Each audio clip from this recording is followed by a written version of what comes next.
Hello and welcome to another video by Johnny. Chào mừng các bạn lại một video khác với Johnny nha. This video will mostly be in English, of course, because this is a advanced class. Đây là lớp advanced rồi, nên mình sẽ nói tiếng Anh hoàn toàn nha. Gần như hoàn toàn, ok.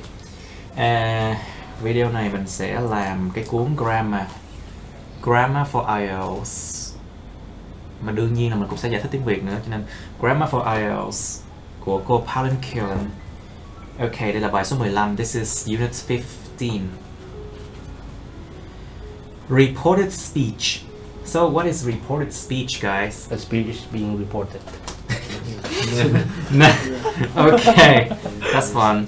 Okay, reported speech is basically when you reported back someone sentences without using the quotation marks. Yes. Ví dụ như em nói lại cái câu việc khác mà không dùng cái dấu hai nháy, cái dấu mà quotation đó. That is quotation. Câu tường thuật. Reported speech. Tense changes. No, lớp này lớp advanced. Yeah. So they are supposed to be very good already. Not really. Or maybe I'm just making it up. Yes. Now, tense changes. Những sự thay đổi về thì. Time references. Những cái nói về thời gian, I think. What is a reference? I forgot the word in Vietnamese. Reference. Liên quan. Liên quan. No, it's not. Reference. Reference is more like Diễn giải cái gì mà. Sorry. Tham khảo. Nhưng mà trong trường hợp này, I think it means like những cái expression liên quan đến thời gian, I think. Expression. Yes. So the reporting questions, những dạng câu hỏi mà mang tính tường thuật. Reporting verbs, những động từ mang tính tường thuật. Now, context listening. Number one, you are going to hear an interview with Christopher West. Not King West. The managing director of a company called Angleside. Before you listen, look at the newspaper headlines below. Which of the topic in the box do you think Mr. West mentions?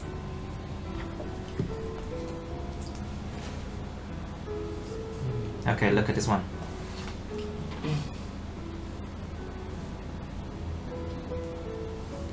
Jobs to go at Angleside. What does it mean? Jobs to go. Like an open space. No. Jobs to go. It means it doesn't stay with you anymore.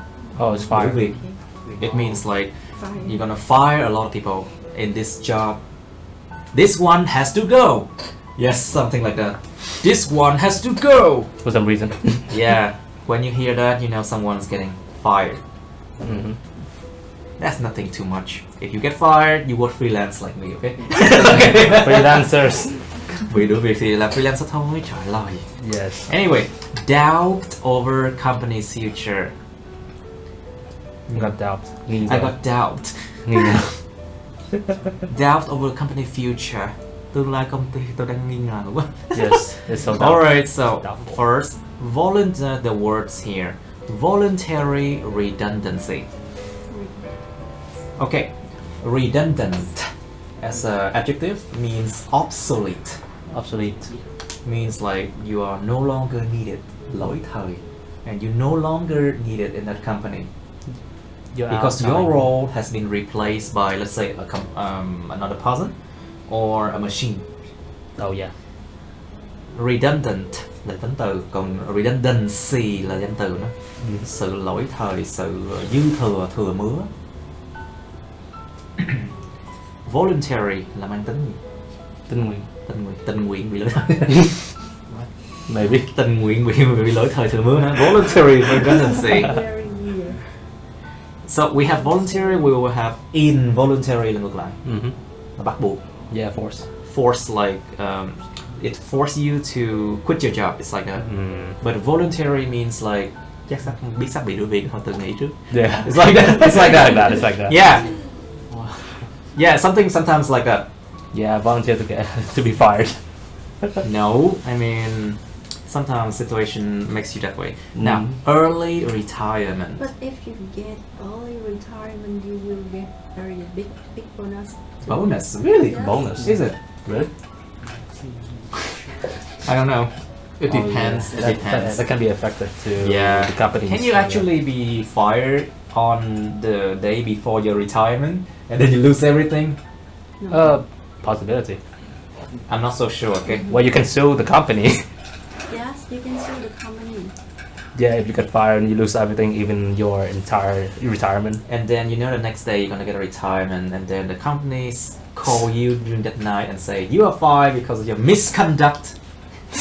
You are fired because of your misconduct. But I'm already retiring. Something like that. Tự nhiên ngay cái đêm trước đó nghe anh đã bị đuổi việc tại vì công việc của anh làm rất là như ba mươi. Something like that. Oh my Because of God. your misconduct. Misconduct. Or something like that. My God. I'm not so sure if it's that way, okay? Mm-hmm. Early retirement, về hưu sớm. Is that a late retirement? Of course they are, right? Yeah. Now, low profits. If your company is making very low profit, You're gonna get bankrupt. lợi nhuận rất là thấp. There's a more screen on this one. Okay, good business sense. What is good business sense? The sense is Positive scenario. Cái sense. Good business sense. Tức là một cái like a good. cái người nào đó mà người ta có cái phương cách mà vận hành một cái No, the doanh nghiệp conscious. tốt á. The conscious. They're conscious, họ có cái ý thức và họ có cách để mà vận hành một cái business một cách tốt, là good business sense. This mostly refer to the boss. Yes, exactly. The boss of the company or something. Now, a promising future. Promising, tính từ. I would say Mang a tính not, hứa hẹn. a not promising. Một tương lai mang tính hứa hẹn. A promising future. Poor relationship between management and workers. Oh, that is very common. Mối quan hệ rất tệ giữa quản trị và những người làm công. That's very common. That's very common. Mhm. When the workers, like, the management doesn't know anything, and the management is like, I think these people need to get fired. Always happen, trust me, always happen. My God. Alright, bây giờ nghe cái first part of the recording. Thực sự, actually I don't want to open the audio because I don't want to get Copyright stuff.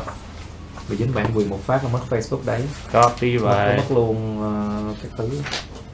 So I'm gonna. When I post my video through Facebook, I use Viva videos, and I insert some like music, and then right.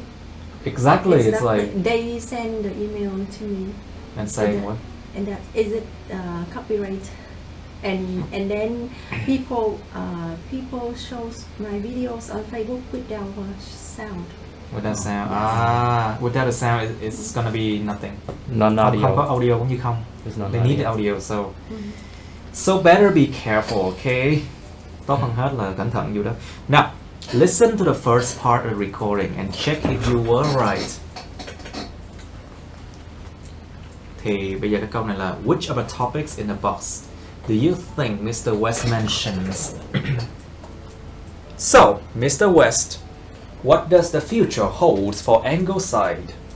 Well, we've just announced our future plans for the company and how many jobs we'll have to go. We'll be losing 100 jobs here in Swindon, and another 50 jobs will go from our Birmingham branch. However, we'll be offering voluntary redundancy and early retirement and hope to cover most of the job losses this way. And what has led to this situation? Are these cuts a result of Angleside's poor performance over the past 5 years? No, the company hasn't been doing badly. This has nothing to do with the figures. It just makes good business sense.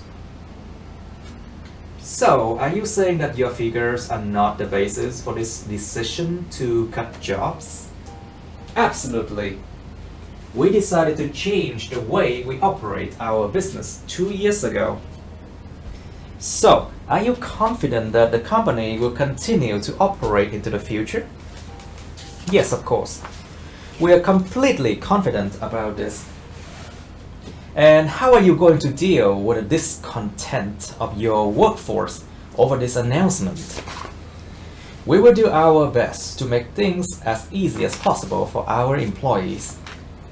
Well, we are out of time. Thank you very much for answering my questions. Thank you. Okay. Now, mấy bạn.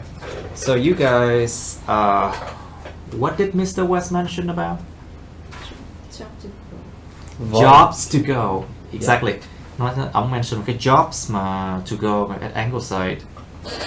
Now, so bad. Listen to the first part again and fill in the gap. So there are different gaps in here you have to fill in there, okay? So, Mr. West, what does the future hold for Angleside? Well, we've just announced our future plans for the company. And how many jobs will have to go? Well, we'll be losing 100 jobs here in Swindon, and another 50 jobs will go from our Birmingham branch. However, we'll be offering voluntary redundancy and early retirement, and hope to cover most of the job losses this way. And what has led to this situation? Are these cuts a result of Angleside's poor performance over the past 5 years? No, the company hasn't been doing badly. This has nothing to do with the figures. It just makes good business sense. So, are you saying that your figures are not the basis for this decision to cut jobs? Absolutely. We decided to change the way we operate our business 2 years ago. So, are you confident that the company will continue to operate into the future? Yes, of course. We are completely confident about this. And how are you going to deal with the discontent of your workforce over this announcement?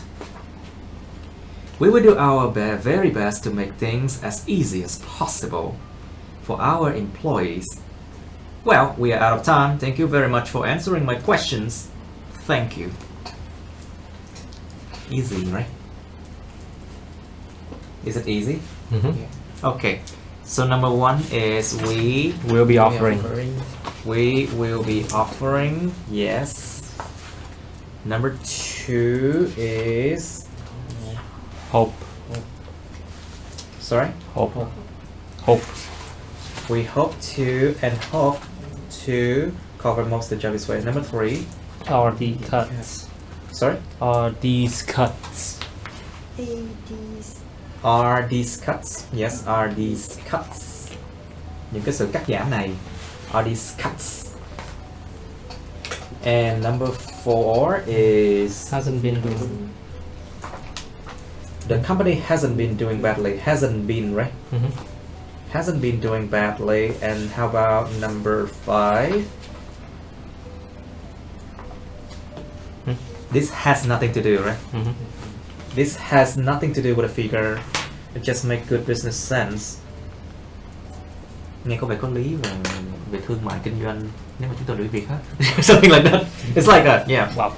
Sometimes when you have too many employees to feed, Mm-hmm. it's like that. Number 6. So, Are you saying are you saying? Đúng rồi, so. Are you saying? that your figures are not Okay, 7. are not? Are not the basis for the decision to cut job. Number 8. We Decided. decided to change the way. Decided to change the way we operate our business 2 years ago. Okay, very good. Number 4. Qua bài số 4 nè. That is for the speech. Here is the journalist's radio report. Fill in the gaps with the verbs in a box. Then listen to the second part of the recording to check your answer. How can I do the Indian accent? The goodie. No one. I should not do that. Yeah. Indian accent. You're gonna be racist. Okay, announce, thông báo nè. Bị được thông báo, được announce. ask, assured, claim, denied, hoped, promised, and said. So there's no difficult words here, right? It's easy. Now, so 15b is, yeah. Ready? At local company Angleside, up to 150 employees will lose their jobs. Christopher West, the managing director, announced they would be offering voluntary redundancy and early retirement, and hoped to cover the job losses in this way. I asked Mr. West if these cuts were a result of Angleside's poor performance over the past 5 years, but he denied that the company had been doing well. He denied that the company had not been doing well, and said that the job losses have nothing to do with the figures. West claimed that they decided to make changes 2 years ago.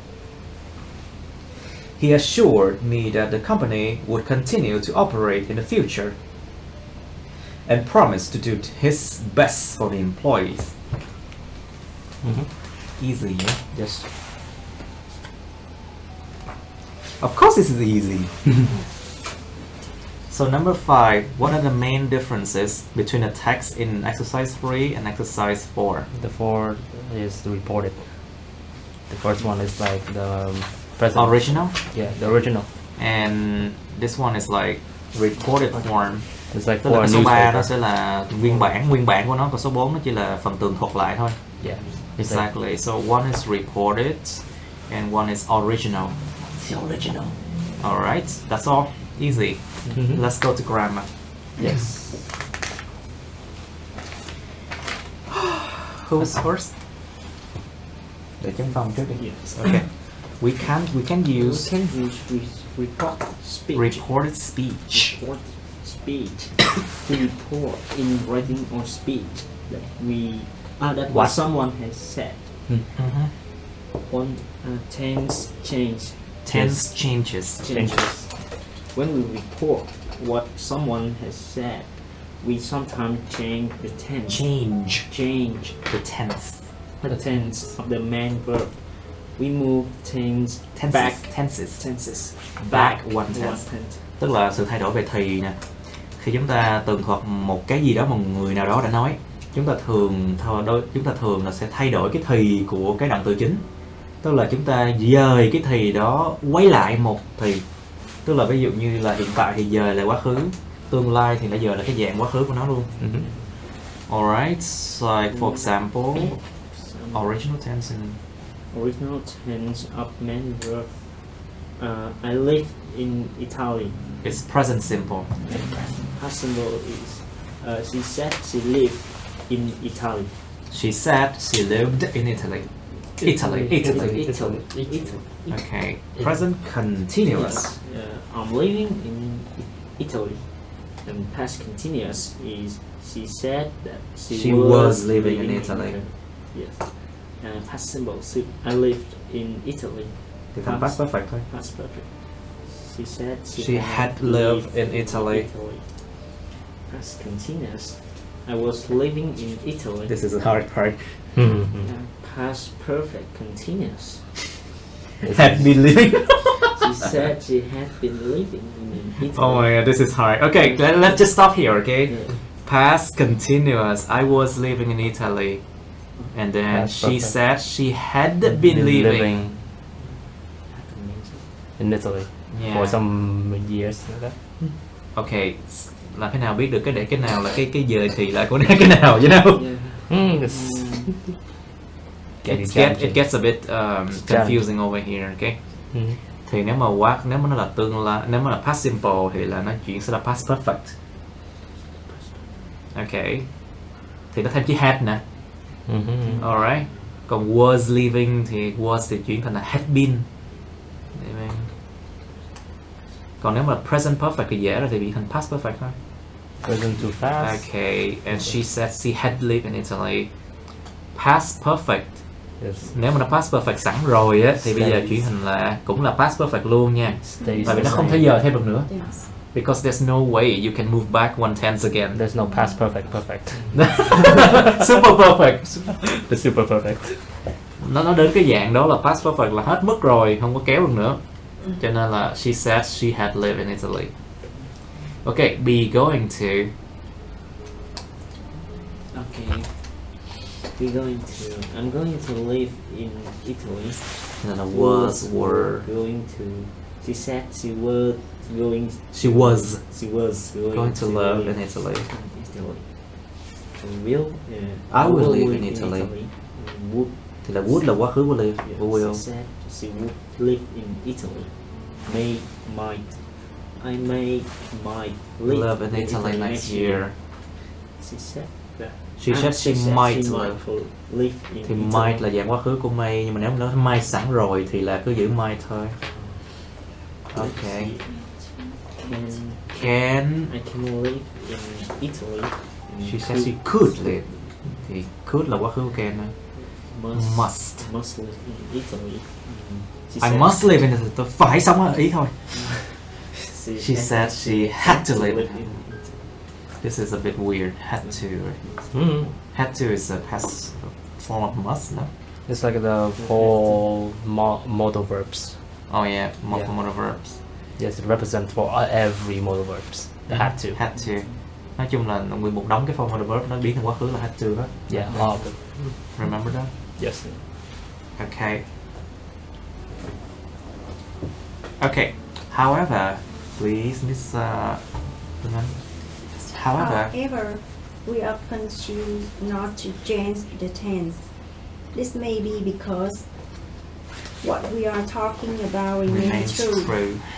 This has nothing to It do. has nothing. This has Nothing. nothing. This has nothing to do with the figures.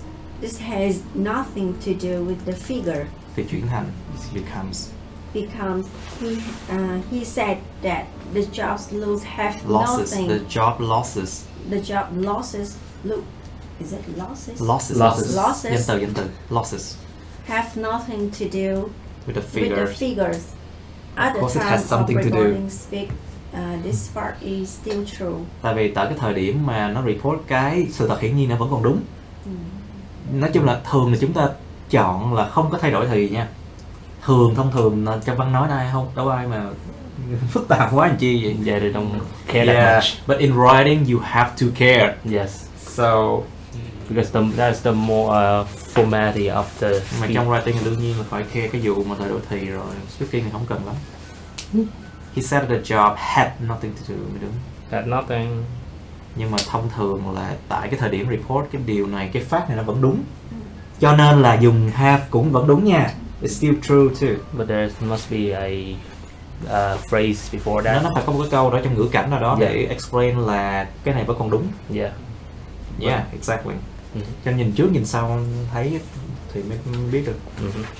Alright, the original tense. The original tense were past simple or past continuous. Continuous. We decided to change the way we operate We our operate âm đầu. operate Our our business business 2 years ago. West claimed that they decided to make changes 2 years ago. Tức là nếu mà cái thì gốc á, nó đã là quá khứ đơn hoặc là quá khứ tiếp diễn rồi thì thường là nó muốn thì nó giữ lại yên nguyên vậy thôi. Tại vì quá khứ còn nhiều giờ thêm nó mệt lắm. It's nói chung là lý thuyết thì là bên trên nhưng mà thực tế á, it can be different. Yeah, it can be. It can be different, okay? Alright. Now, reporting verb, Duy Phong, please. Reporting verb. When we report what someone has said, we are unlikely to use exactly the same words as Same in words as in the original speech. We can choose from many different reporting verbs to help us convey the general General idea idea. using fewer words than in the original speech. That in the original speech. Original speech. Here are some common reporting verbs. Tức là sao? Những cái động từ mà mang tính tường thuật.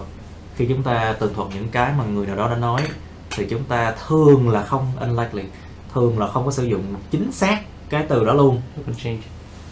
Như là trong cái bài nói nguyên bản, chúng ta có chọn là nhiều cái reporting verb khác nhau để mà giúp chúng ta mà diễn đạt cái ý, nó gọi là diễn đạt ý chính á. Sử dụng những từ mà ít hơn là cái bài nói nguyên bản. Tại vì sao? Khi mà em tường thuật lại, tức là em interpret nó rồi, em giống như là em biến đổi nó sao cho nó phù hợp với ý em hơn rồi. Giống như diễn giải ra chứ không phải là báo cáo như là cái máy như nào. So đương nhiên chúng ta có thể là dùng những cái different reporting verbs, okay? Now, reporting verbs plus that. Agree, admit, and announce. Agree, admit, chấp nhận, admit, thừa nhận rằng, announce, you, believe, argue, believe, claim, complain, deny, explain, insist, promise, propose, reply, request, say, state, suggest, think, warn, cảnh báo rằng. The director claim that they decided to make the changes 2 years ago. Reporting verb plus someone plus that. Assure, inform, persuade, remind and tell. Assure là gì ta? Đảm bảo rằng. Đảm bảo, ông tính đảm bảo rằng. He assured the interviewer that the company would continue to operate in the future. Tôi đảm bảo rằng công ty này sẽ tiếp tục vận hành trong tương lai. It sounds like something. It's a flaws, like it sounds a lot of flaws. Right? Yeah.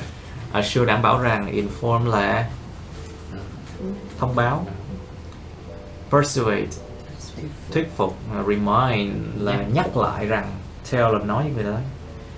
Tell là phải đi theo, let's tell someone nha. Nói cho ai? Yes. Right. Okay, reporting verb plus 2 infinitive. Reporting verb plus 2 infinitive. Agree, ask, claim, offer, promise, propose, refuse. Ok, tức là những cái động từ này đi kèm với lại động từ nguyên mẫu có to. Sorry, những động từ có to. He promised to do his best for the employees.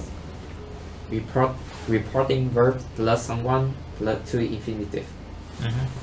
Advise, ask, encourage, invite, persuade, persuade, remind, tell, urge, warn. Urge là giống như hối ai đó. Warn ai đó là cảnh báo. Urge là hối ai đó, hối thúc ai đó. Advise, to khuyên. Encourage, what is encourage? Cái chữ cơ trên tiếng Pháp như là cái trái tim. Cơ là trái tim mà trên tiếng Pháp. Cho nên encourage làm cho trái tim trở nên sôi động lên, tức là động viên, tức là motivate đấy. Sorry, khuyến khích, làm cho con tim nóng hổi lên. Encourage. Okay. Alright, so tức là những cái động từ này nó thường là đi kèm với lại một cái người nào đó, nó cộng to infinitive. Urge thì phải là urge ai, advice phải là khuyên ai, hỏi phải hỏi ai, yeah, you know, something like that. Động viên phải động viên ai, yeah, something like that. Động viên ai để mà hay là gì đó, yeah, it's like that. Now, reporting verb plus preposition you. Yeah, your turn please. Reporting verb. Yeah. I was like, sometimes I'm like, I get that a lot. Reporting verb. Reporting verb plus preposition plus ing plus noun.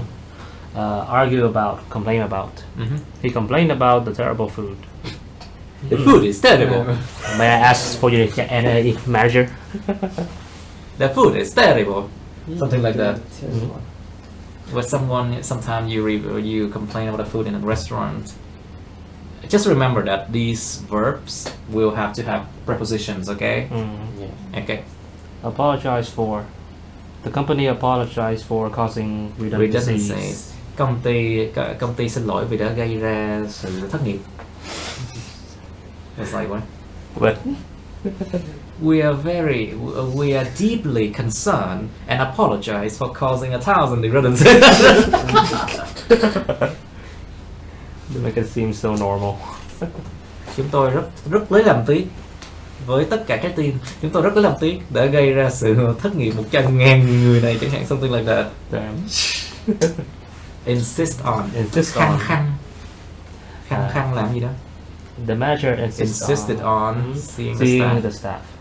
Người manager này khăng tìm gọi là đòi hỏi, khăng muốn gặp nhân viên. Okay.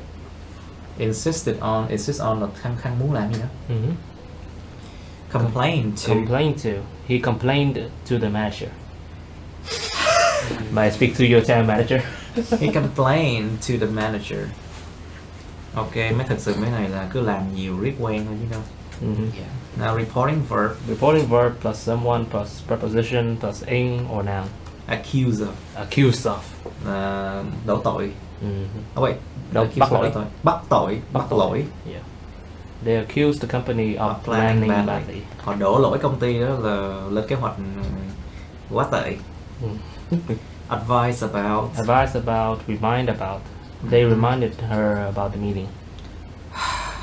Advise on, congratulated on. Congratulator.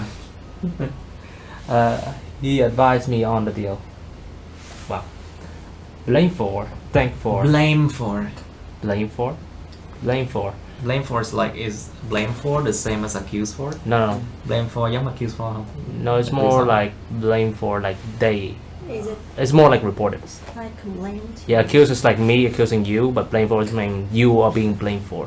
Yes, exactly. Cái blame for nó giống như là giống như cái dạng nó ở bị động như đó. Bị người ta blame, bị người ta làm gì đó, còn cái accuse là chủ động. Yeah, it's more active. Nó chủ động, còn cái blame là bị động, giống vậy. They thanked her for coming. They thanked her for coming. Reporting verb plus ing or noun. Accept, admit, deny, suggest. The director denied having financial problems. Oh. Deny cộng verb ing. Có một số cái động từ nó bắt buộc phải đi kèm verb ing. Like denied to have là không được. I denied having anything to do with this. Chẳng hạn. Từ tôi chối bỏ, không có liên quan gì dính líu chuyện này cả. Or something like that. And the director, the people denied having anything to do with mua điểm. Okay. Wow. Denied having anything to do. Denied having financial problems. Tôi hoàn toàn chối bỏ chuyện có vấn đề về tài chính. The employees accepted the offer of early redundancy. Những người nhân viên đã chấp nhận cái là đề nghị thất nghiệp sớm. I was like what? But yeah, early redundancy là thất nghiệp sớm, còn gì nữa? Oh. Because you are made redundant. You are made redundant. Em bị làm cho trở nên thất nghiệp. You are made redundant. Em bị làm cho nên thừa thải. Yeah. Thì biết offer thì chỉ accept chứ sao? Yeah, it's like if you stay with us, you will receive zero salary. Makes sense.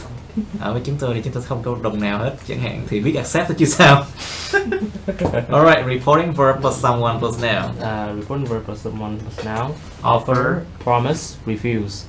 Thì offer phải offer ai đó. He offered Hứa her ai a đó, job. refuse ai đó chẳng hạn. Refuse.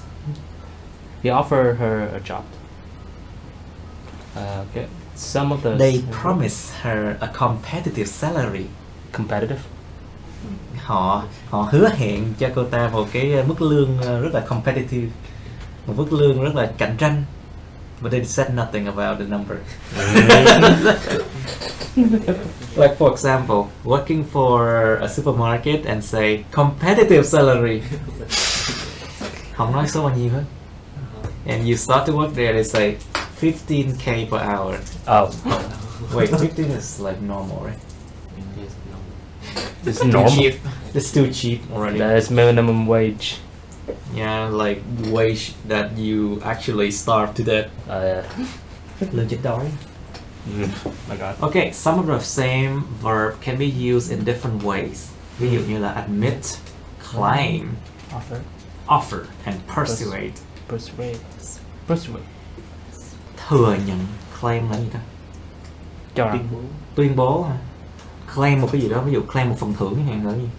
What is that? Claim is cho rằng. It's like Đòi hỏi. no, claim is like Claim cũng là nhận. nên nhận rằng đúng rồi. Thừa nhận. Thừa nhận rằng, Thừa nhận. claim là offer, đưa cho người ta cái gì đó. Persuade là convince, yeah, persuade là convince đó. Thuyết phục người ta. Ví dụ West claimed that they decided to make the changes 2 years ago. West thừa nhận rằng họ đã quyết định làm cái sự thay đổi đó 2 năm trước. Với lại West claimed to have decided. Tại vì nó giống như là cái that đây, nó là cái giống như kiểu mà rút gọn của mệnh đề quan hệ đó. To have decided là rút gọn của mệnh đề quan hệ that gì đó. Claim to have decided to make a changes 2 years ago. Alright, cái này là cái dạng mà rút gọn của nó. I think this one sounds much better. It sounds more natural. Yeah. It's like, okay, time references. Back to you, Jing Phong, please. Time references. We sometimes need to change other words. Change other Words or phrases. Or phrase in reported speech if they are reported at a different time from the original words. Chúng ta đôi khi là cần phải thay đổi những cái từ khác hoặc là những cái phrase khác ở trong cái reported speech, ở trong câu tường thuật. nếu mà chúng được tường thuật ở một cái thời điểm khác so với lại cái từ nguyên bản đó. Like today become that day. That day. Yep. Nếu mà người ta nói là we will have lunch late today, thì ngày hôm sau em thường thuật lại câu đó, em phải nói là yesterday hoặc là that day. We would have lunch. Thì đâu còn là today nữa đâu. Nó sẽ thành là that day chẳng hạn. Yesterday become the day before. Ngày trước đó. Now thì thành then thôi. Straight away. Here thì thành there. Tomorrow thì là thành ngày sau đó. The next day or the following day. It sounds so Tuần fancy. sau thì thành là the following weeks. This thành that. It sounds Cái so này thành cái fancy. kia thì đó. Sorry? It sounds so fancy. It is. He said he would see me tomorrow. Reported on the same day. He said he would see me The next day. Reported at Tức là nó tùy vào cái ngày mà em report thôi. Nếu report trong cùng một cái ngày đó thì mình dùng lại cái chữ tomorrow được nha. Còn nếu mà em report được trong một cái ngày nào đó khác, sau đó thì em phải dùng the next day. Okay. Sometimes the context requires pronouns to change. I like you. Oh. He said he liked her. I liked you. I said I like her. Tức là đôi khi mình phải đòi hỏi là cái đại từ á, cái đại từ nó thay đổi. Thì nó tùy vào tình huống thôi. Ví dụ như là bạn kia nói tôi thích đó, anh thích em. Almost like that. Xong rồi cô em tường thuật lại nữa là he said he liked her. Cringe. Cho nên bắt buộc là phải thay đổi cái pronouns đó. Đôi khi cái ngữ cảnh nó tùy rồi. Nhưng mà nếu mà em chính là cái người nói câu đó luôn thì là I said I like her chẳng hạn. Easy right? Không biết là mấy người coi video này có ngại nghĩ tới easy không? It's cringe. Is it easy? I have to do it in a way that everyone who watch this one can be able to understand, okay? Tại vì nhiều bạn mà coi cái video này là những bạn mà trình độ kém hơn á. Yes. Họ nhiều khi họ thấy lớp này nhanh quá, họ không hiểu xong rồi lại than. Nói thầy này vậy không hiểu. always take the lower levels at Yeah. So reporting questions. Miss Văn Anh, please. Những câu Reporting hỏi questions. mang tính tường thuật. We use statement, Word word order. when reporting questions. I asked Mr. Mr. West. West how's his work going to How he deal was going to deal. with the problem. Not I asked Mr. West how was he going to deal with the problem. Tại vì sao cái chỗ này, cái chữ how này á, cái cụm how này đâu phải là câu hỏi thực sự đâu. Nó không phải là câu hỏi thực sự. Cho nên không phải là how was he going to deal. Nó phải là how he was going to deal. Thì mới đúng. Ví dụ như là I asked you how you were. How are you? Thì ngày hôm sau nó là oh, I asked you how you were. Now how were you? How you were chứ không phải how were you nha. Chẳng hạn như It changed from question to nhớ nha, cái này affirmative. nó là không phải câu hỏi thực sự đâu. It's okay, so how he was going to deal. Okay. To report To report questions with question words. Who, what, where, why, when, when, how. We keep the question word. What The question word. question word. What has led to this situation? What has led? What has led? What has led? What has led? What has led to this situation? The situation. The interviewer asked what had led to this situation. Nó thay đổi thành là quá khứ past perfect nè. Has led. Yeah. Từ present perfect thành là past perfect. Go back one tense. Tức là nếu mà nó dùng câu hỏi ở cái nguyên mẫu á, cái nguyên bản á, thì lúc mà mình tường thuật lại cũng giữ y nguyên vậy luôn, thay đổi thì xíu này. We keep the question word. Okay, we can use if. We can use if or whether to report yes/no question. I discussed a result of emphasize poor performance over the past 5 years. I discuss. A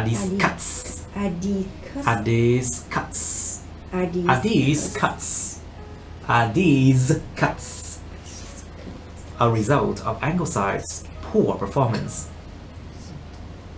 over the past 5 years. I asked if whether these cuts were the result of emphasize poor performance over the past 5 years. Ok, tức là dùng cái if mình để nếu, cái nếu này hoặc cái whether này y chang nhau. If or whether is the same thing. If or whether là cùng là nếu mà. Để mà report lại những cái câu hỏi yes no, câu hỏi có hay không. Ví dụ hỏi là mấy cái cuts đó, mấy cái cắt giảm đó có phải là kết quả của cái gì đó trong vòng 5 năm vừa rồi không? Thì tường thuật lại là tôi hỏi nếu mà những cái cuts đó, tôi hỏi nếu mà những cái cuts đó, những cái cắt giảm đó như nào, nếu mà, tại vì mình không có rõ là cái nó là câu trả lời là yes hay là no. Nó là những câu hỏi yes no question này thì em lúc mà em tường thuật lại em dùng chữ nếu, chữ if hoặc là whether. Alright. Cứ làm bài để biết liền thôi. We do not use a question mark for reported questions. Không dùng cái dấu chấm hỏi cho cái câu, cho cái những câu hỏi mà tường thuật, được tường thuật. Grammar extra. Other ways of những reporting. cách khác nè. We can use other expression to report speech. According to common in spoken and written English. Apparently. Supposedly. Seemingly. Dường như là. Seemingly. Dường như là. According to là dựa vào cái gì đó. Apparently có vẻ rõ ràng, thấy ràng. Apparently có vẻ như là. Supposedly. What's that? Supposedly. Coi như là. Supposedly. Coi như là. Lẽ ra là. Supposedly. Lẽ ra là, đúng rồi nha. Yeah. Seemingly có vẻ như là. More common in spoken English, of course. Nhưng mà according to là nó nghe nó formal, cho nên nó phù hợp với lại written English, văn viết. và spoken cũng ok luôn. Like for example, you say according to our agreement. Dựa vào cái agreement, hợp đồng. Agreement là cái sự đồng thuận của chúng ta. Okay, Contract. according to the video program, they are cutting 150 jobs.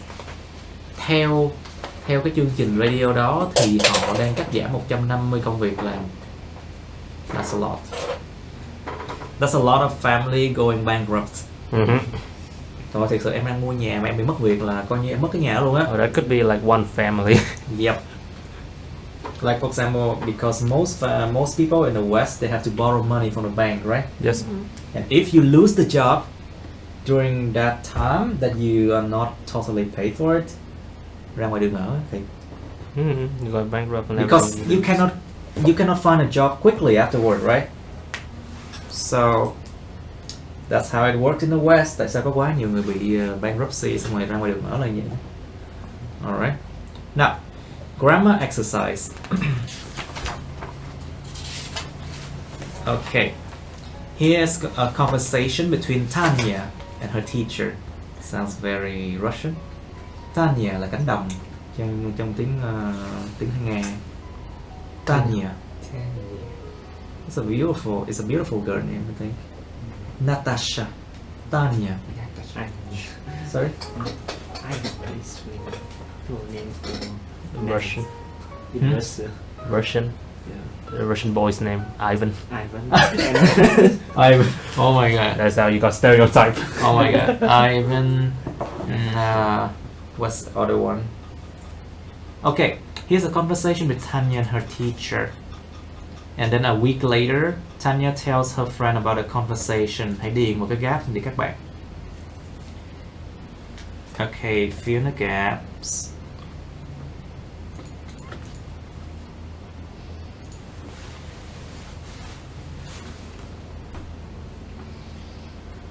Okay, let's do it in 3 minutes, okay? Okay, class. So basically, for question number 1, she asked me when I was taking the test. So, when are you taking the IELTS test? It will become when I was taking the IELTS test, right? Cô ta hỏi tôi khi nào tôi sẽ take the test. Thì là when are you taking the IELTS test? Nó chuyển thành là ask me when I was taking the test.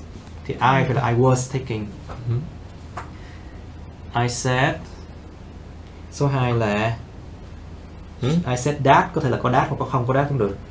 That I was doing it the following Saturday. I said that I was doing it the following Saturday. Là vì sao? Cái câu này của nó là yes, I'm doing it next Saturday. Thì đổi thành là that I was doing it the following Saturday. Câu số 3. She asked me if I felt. Tại vì sao?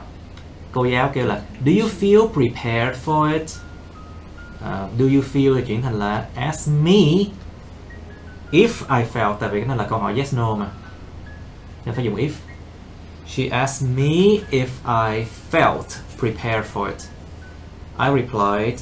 Số 4 là that her class had been really helpful. Tại vì câu này nói là well, your class have been really helpful, chuyển thành là had been really helpful. Số 5. She told me that, có thể là có that hoặc không có that cũng được nha. She told me that I had made chứ. I had made. Đúng rồi, tại vì có khi cô giáo gọi là you have made thì chuyển thành là you là I had made. Told me that I had made excellent progress. Số 6. I said that I was feeling very nervous. Thì đúng rồi, cô nói là I'm feeling very nervous đâu thì là chuyển thành là I was feeling very nervous. Số 7. Cô giáo mới nói là try not to worry. thì chuyển thành là she told me not to worry là được rồi. Cô ta nói tôi đừng có lo. She told me not to worry là được rồi. And said số 8 that I had worked very hard. Nè thì cô giáo nói là you have worked very hard thì là thành I had worked very hard. Số 9 I said that I thought I would be alright. Tại vì sao số 9 nè? Câu số 9 là I think I will be alright. I think I will be alright thì sẽ chuyển thành là I thought I would be alright. Số 10 I'm doing the test. Once I'm doing the test thì thành là once I was doing the test. Đúng rồi. Very good. Cái hình nó hơi bị nhỏ, không biết mấy bạn coi cái video chắc cũng complain hoài. They always complain this and that. Where's the full screen option? Where's the full screen option? Tại sao lại không có YouTube? Tại sao thế này nọ? Tại sao không HD? Em biết là em coi free nhưng mà tại sao thầy không có HD? Bravo. Always like that. Bravo. Oh my god. Rồi ok, bây giờ qua bài số 2 nè. Bây giờ gạch dưới cái từ nào phù hợp. Gạch dưới cái verb phù hợp từng câu nè. Alright, whose turn is that? Me, Phong, please. Me? Yeah. Just read the whole thing. Some people argue that banning cars from city centers would reduce pollution. The organization campaigns against pollution and for the environment, and they urge đúng rồi, họ hối thúc con người ta cycling more. My boyfriend is always forgetting things, so it was a good thing I reminded him to bring his passport when he went on holiday. Oh my god, không có passport thì biết liền. Oh my god, reminded, đúng rồi. I was very unhappy with the service, so I complained to the manager, and he gave me a discount on my meal. But what if the meal was bad as well? So come on. Oh my god, number 5. I needed to talk to my boss, so I suggested a meeting. I suggested a meeting. Once for later that day. The students felt very strongly about the issue, and refused on seeing the Wait. Những học sinh cảm thấy rất là mạnh về cái vấn đề đó và đòi gặp cái người chancellor, là insisted on seeing the chancellor to discuss it. For something. Chứ không phải refuse đâu nha. Còn nếu mà nó cảm thấy rất là bực mình về cái vấn đề đó thì làm sao nó refuse được? How about refusing to see the vice but actually see the chancellor? I don't know. Nó có thể có trường hợp đó nhưng mà that's a plot twist. That's a plot twist. Plot twist. It's a plot twist. Nó là một cái sự thay đổi về kịch bản. Plot twist. I think number 6 is insisted. Number 7 is I asked him very nicely, but he still denied to help me. No, refused to help me. Denied. Deny phải cộng verb in nha. Deny cộng verb in. Yeah, denied. Đúng là deny phải là denied helping me. Denied helping. I denied helping you, something like that. Oh god. Well. Phải là refused to help me, đúng. The tennis player regretted. I regretted actions and apologized for his behavior afterwards. Not blame for his behavior. But apologize nha. He blamed himself. Oh my god. Jane was having difficulties sleeping, and the doctor suggested her to take some rest from her heavy work schedules. Có thể là schedules hoặc là schedule, that is. The armed robbers warned the bank staff not to move. Số 9 là advice nhỉ? Yeah, the It's doctor. yes, The advice. doctor. It's not suggesting. Đã gọi là doctor thì phải là khuyên bệnh nhân thôi. It's not Không đề thể nghị nào bệnh đề nhân. nghị được đó. Đề nghị is like you can do it or not. But Yeah, advice like you exactly. need to follow that. Thì doctor lúc nào có advice cả. Yeah. Yes, always. Number 10, the armed robbers. Warn. Những cái tên trộm có vũ trang đấy. Cảnh báo, tự nhiên kênh trộm cảnh báo. sao á. Number 10. But actually it's warn, yeah. Yeah. Chứ không phải thông báo rằng. Thông báo. Announced. Thông báo, trời ơi ghê chứ. Not to move or they might use their guns. To rob a bank, you need to be formal. Announced. Announce. It's formal mới ghê. Rồi số 3 nè, correct the mistake in the sentence, sai chung nè. Làm chung nè. Or did you finish already? Yes. Or you need time for it? Okay, 5 minutes, okay. Number 2. Wait, Number number three. 3, yeah, number 3, we're doing number 3 now. Whose turn is that? It's you, right? Yeah. Okay, your turn. The education. Oh, that's the first one. Okay, the first one, I meet Annie and I met Annie and she told me. Yes, she told me, not she said me. She told me, đúng. She was getting married. Number 2. The education The minister education minister encouraged students to take encourage student to to take out. Phải có to. a loan to cover their fees. It's like you're asking people to ask to borrow money from the bank or something like that, and then have to pay back later anyway. Number 3. At the interview. At the interview, he asked if I want to start the job tomorrow. Đúng rồi, at the interview he asked if I wanted to start a job tomorrow. Number 4. Tomorrow is The day, the next nhưng mà day. trong cái ngày nhưng mà nếu mà nói trong cùng một ngày đó thì if you say it in the same day then tomorrow is still true. Nếu nói trong cùng ngày cái tomorrow vẫn xài được mà. Yeah. Nên không cần phải sửa. We don't know the scenario. Yeah, chúng ta không biết cái tình huống như thế nào. Number 4, the speaker urged people to vote for him. đúng rồi. Urge the people to vote for him là đủ rồi. Number 5, we agree. We agree to make Đúng our rồi, we agree to make our presentation to the group first. Number 6. My tutor promised to mark Đúng rồi, promise to mark. I promise to mark the first draft of my dissertation dissertation. immediately. What is dissertation? Dissertation. Bài luận, dissertation là cái bài luận. Oh. Bài luận trong bài luận văn á. Oh wow. Cái draft là cái bản nháp đầu tiên trong cái bài luận của tôi. Oh. Like summary. Nó phải có cái ông tutor, cái ông thầy để hướng dẫn để làm cái bài luận dissertation. Tutor. Okay. Right, number 7, Jack. Jack. It's a French name, French version of a name Jack in English. Jack invited us to go to his house for dinner. Invited us To to go to his house, đúng rồi. For dinner on Friday. Yes. During the speaking module. During the speaking module, the examiner asked. There are 2 ways to change this, right? Yes. Ask me what my hobby were, or hoặc là ask what my hobby.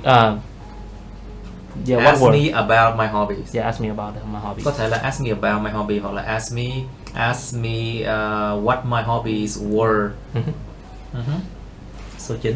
The customer complained about the quality of the food. Đúng rồi, complain about the quality of the food. Number 10. When the college announced Announced about the changes. Everyone was worried. Wait. Announce The changes. The changes. Yeah. Không có about. Yeah. Announce the changes. Yeah. Everyone was worried. I wanted to pay for myself, but my boyfriend insisted on paying. Đúng rồi, insisted on paying. Boyfriend tốt dữ. Yeah, that's it.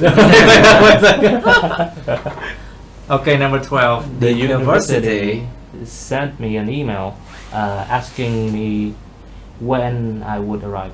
When I would be arriving. I would be arriving. When I would be arriving.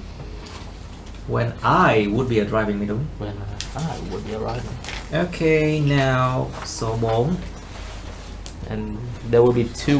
that you Report change. each of the sentences below using the verb from the box. Remember that you do not need to report the original words exactly. Bây giờ tường thuật từng cái câu bên dưới sử dụng cái động từ trong cái box đó. It is simple.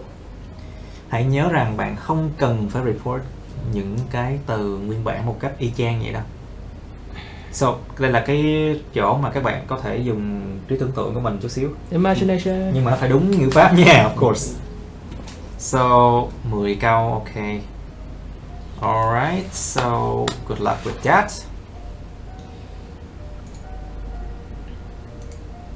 And then bây giờ okay, let's just do it. 5 phút nhé. Ok, cái này là có rất là nhiều cái options, có thể có rất nhiều câu trả lời nha các bạn. It is optional. Okay, so number 2 is whose turn is that? Not Back to me. you? Yeah. Yeah, you answer it. Yeah. She encouraged me. Encourage. Encouraged me to apply for a job. Yeah, that was also the answer here. Đúng rồi đó. She encouraged me to apply for the job. Yes. So Number 3 is he refused to help me. đúng rồi, đơn giản như thôi. He refused to help me, or he denied helping me. Depending on the scenario. Nó tùy ngữ cảnh nữa. Vậy còn cái Yeah, two options. Nó có nhiều cái trường hợp, nhiều cách mà. how about the second sentence? For number 2, you have a good chance of getting it. Do you need to report? No. Do you need to reporting speed? No, it's more like a supporting idea. Nó nguyên cái đống đó là mình chỉ cần mình report lại cái ý chính của cả cái đống đó thôi, không cần phải mà sử dụng tất cả những cái original words, không cần sử dụng tất cả những cái từ của nó. Alright, chỉ cần ý chính thôi. Okay, now next one is number 4. She agreed to go to. Oh, okay. Đúng rồi, Đúng rồi, agree to yeah, go yeah. to the meeting, đúng rồi. That's Number agree. 5. But He- he denied causing the accident. Đúng rồi, hoặc là he denied having caused the accident cũng được. Having Hoặc caused. là he denied that he had caused the accident. Cả ba cách đều được hết. Three options. Denied that he had caused the accident cũng được. Hoặc là he denied causing the accident. Hoặc là he denied having caused the accident. Đều được hết. Số 6. We are very sorry, we lost the application form. Oh no. Your visa was rejected. Chẳng hạn như là chúng tôi xin lỗi, chúng tôi đã làm mất cái đơn đăng ký của bạn. Visa sẽ bị reject nhé. It was like that. How? Sometimes they're like that. Đôi khi họ có thể như vậy đó. That's so unfair. Life's unfair. Sống mà. Bởi vì Six, they they apologized for losing my application form. đúng rồi, they apologize for losing my application form. Đúng rồi, số 7. He asked me why. Đâu có ask ai đâu. Chỉ cần hỏi tại sao thôi, đâu cần hỏi, không biết hỏi ai đâu. It's not specific. Nó không có specific là ai cả. He asked why Why? there were many poisonous snakes in Britain. Đúng rồi. Hoặc là he asked why there aren't cũng được. There aren't cũng được. Tại vì bây giờ nó vẫn còn đúng mà. Nó cái fact thôi mà. That's a fact. Cho nên aren't hoặc là weren't đều được hết. Số 8. She asked me if I was going to the lecture the following day. Nha, nhưng mà thật sự là Scenario. it's a scenario nhé. Yeah. Đáp án là một chữ mi luôn á. She asked. She asked If. if hoặc là whether. Yes. I was going to the lecture the next day. She asked if I was going to the lecture the next day. Hoặc là she asked whether I was going to the lecture the next day. Okay, number 9. She- said that I had a day of Very rest. good. She suggested that I have a day off, hoặc là she suggested that I had a day off, đều được nha. Have hay had đều được trong trường hợp này. Tại sao? Why? Have or had. Have or had is both acceptable in this case. Tại sao cả hai trường hợp đều dùng được? Like the first thing. Yes. It says that you don't have to change it. Because it's like a Nó giống như cái fact, right? yeah, remain true. Nó vẫn còn một cái gì đó mà nó vẫn còn đúng. Nó vẫn remain true được. It Okay. remains true. Ok, số 10 nè. Claire persuade Dan to Persuade Dan. go to the theater with her. Hoặc là Claire persuaded Dan to come to the theater with her cũng được. To come hoặc to go đều được nha, trong trường hợp đó. Alright. Ok, cái phần test practice này, listening này, I think it's easy. Phần practice, phần D này, I think it's easy. You can do it at home, I think. Yes. Ok. Rồi, bye bye mọi người nha.